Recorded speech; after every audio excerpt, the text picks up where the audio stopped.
Hello, I want to talk to you about my final Christmas blanket that I made this year or finished this year. I started it a couple of years ago, and in previous videos, I showed the border of the pink blanket. Without further ado, um, this is for my daughter, who is a big pink fan and has been her entire life. Um, so the border on it, because I was playing Yarn Chicken, it was a little bit, it was a smaller blanket than I wanted it to be. I lost Yarn Chicken anyway. So in order to kind of cut corners, if you will, or not use up all the yarn, I only did one row of pink here, even though I really prefer the look of kind of the rickrack that you get with doing two rows together. And so when I lost Yarn Chicken and had to find a matching yarn anyway, I decided to pull out everything I had done up until this first pink border, and then I redid it to include a second row of pink, and then the double row of red, and then 4 rows of pink. And then this is where it got fun, because I did not have this in there before in my other Christmas blanket that uses this same theme of the red and green squares. I used a single crochet on the edge border and for the red and the green, and then I use lace on that one. It's kind of like a taupey color. But this one I wanted to add just a touch more depth and maybe height. So, and texture, definitely texture. So on this one, I decided to do a half double crochet. And then for the next row, which is a double crochet, I chose to crochet into that back loop, which you can see right there.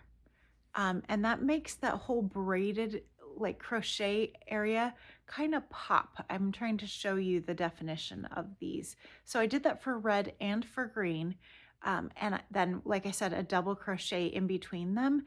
And I love the way that turned out. In person, it really does give it just a little bit of texture. Not so much that it's going to disturb the rest of the blanket, but just enough that it makes it a little more interesting, if you will. And then I followed that with just another double crochet for the final round. And then I decided to do something different. I really liked that bobble border that I had before. However, I was running out of time. I just got to the border this week. And so I knew that I had to pick something that wouldn't require me to switch colors every single stitch, which is what that bobble border, I had it wrapped around each other, kind of candy cane style. It was really, really cute. And I may do that in the future for a different blanket, but for this one, I needed something a little faster. And I ended up choosing to do just kind of a scalloped edge. This is a cluster of 5 double crochets. And then I just join it with a slip stitch. My spacing, and again, your mileage may vary, but I did a slip stitch, skip 1, then I did all 5 clusters into that 3rd stitch, skip 1, and then again join with that slip stitch. And I did this all the way around, and it worked up almost perfectly. If you look closely at the corners, you might notice that I ended up skipping an extra one or starting a little early, whatever needed to happen. But the corners all look like this, and I think that looks really, really lovely. For the corner stitch only, I did 2 double crochets and then a treble crochet, I think that's what it's called, where you do 2 wraps around it. So that it gave it just a touch more height to make that corner feel a little special. And I think that worked out really well. Yeah, every single corner looks just like that. And you can't tell that I had to either skip or go a little further to get to those corners. They all worked out really nicely. And then with that slight bit of texture on the braiding or the half double crochet, I think it just turned out really nice. I still really, really love the look of the rickrack with the 2 rounds of granny clusters. I just love the granny stitch. It really is so versatile and you can do so much with it. This granny square blanket looks so different than my other two, but it's the same general stitch pattern. Okay, I'm sure I'm going to be asked, so let me grab this thread or this yarn. I ended up with the pink loops and thread yarn. And this is color, what does that color say?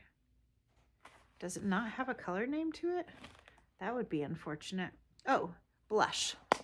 Blush is the name of this color, and that's a very good name for it. And you can see I need to wind this last little bit because I used up quite a bit.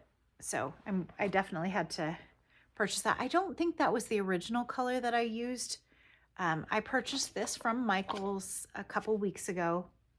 It's a number 4 worsted weight. And then the red and the green are both Mainstays red and green. So that is Walmart's brand, and they're pretty ubiquitous. You can get them anywhere, and they're red and green. Not anything fancy. One of the things I really love about that Mainstays line is that it just has really good simple colors, like the basic colors. It doesn't have a lot of shading, and I love shading, but sometimes you just want a real true red and a real true green, and I definitely did for these, this blanket and then the one with the lace. I think it really turned out quite nice. So I am so pleased that I was able to finish this in time to give it to my daughter tomorrow, just in the nick of time. I will wrap it up today. I've already woven in the ends, and we are good to go on this. I'm sure I will also be asked this, so let me just answer that question. I used this crochet hook. It's the Tulip 6.5, 6.5 millimeter hook. I really love these Tulip hooks. It works up so fast and so smooth. This yarn is not the softest yarn. That is the one downside of it. I actually really loved that Premier yarn just yarn worsted from the Dollar Tree, because it is just so soft. And had I found that first, this may be a slightly different blanket, but I do love, the colors are just different than this one, and I really love the way this one turned out.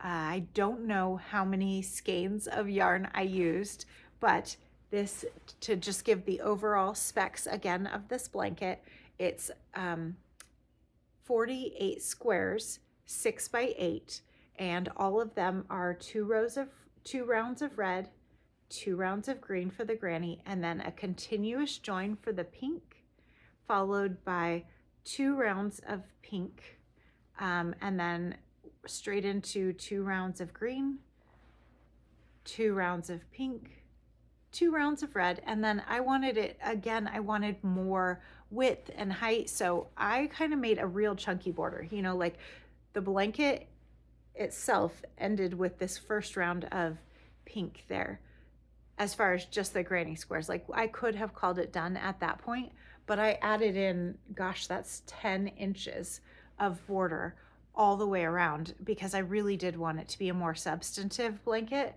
So after the 2 rounds of red, I did 4 rounds of granny clusters of the pink, and then I went straight into the half double crochet red, then a round of double crochet for pink, then a round of half double crochet for green, a round of double crochet for pink, and then finally the clusters of grannies, which I discussed earlier in the blanket. So if you choose to make something like this, I would love to see your work. I love sharing beautiful crochet, and Merry Christmas, and hopefully you guys have all had success in finishing your projects too. Huzzah!